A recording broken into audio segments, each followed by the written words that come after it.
নমস্কার বন্ধুরা, আপনাদের সকলকে সাদর আমন্ত্রণ জানাই আমাদের এই চ্যানেলে।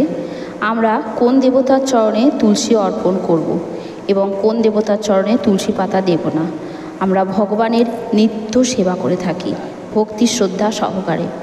মনে করা হয় ঈশ্বরকে যেভাবে সেবা করা হোক না কেন তিনি তাতেই সন্তুষ্ট হন। তিনি যে অবস্থাতেই থাকুন না কেন ভক্তের ডাকে সাড়া দেবেনই।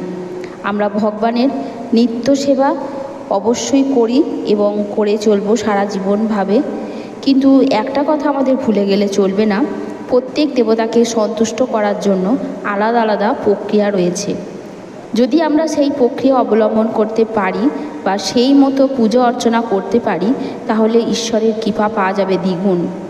যেমন এক একটি ফুলে এক এক দেবতা সন্তুষ্ট হন। মহাদেবের পুজো যেমন বেলপাতা ছাড়া অসম্পূর্ণ, ঠিক তেমনি মা কালী সন্তুষ্ট হন জবা ফুলে। ঠিক সেই রকমভাবেই জেনে রাখা প্রয়োজন আমাদের ঠাকুর ঘরে যে ঠাকুরগুলো রয়েছেন তারা কোন কোন সামগ্রীতে সন্তুষ্ট হন।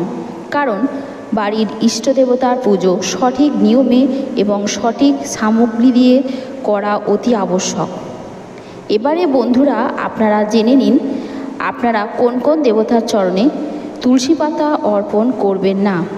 তুলসী পাতা অর্পণ করা যাবে শুধুমাত্র বিষ্ণু তত্ত্ব যে ভগবান রয়েছেন, যেমন শ্রীকৃষ্ণ, মহাপ্রভু, শ্রী নিত্যানন্দ প্রভু, শ্রী বিষ্ণু রামচন্দ্র, অর্থাৎ বিষ্ণু তত্ত্বের যে বিগ্রহ রয়েছে, ভগবানের যে অবতার রয়েছে তাদের চরণে তুলসী অর্পণ করা যাবে।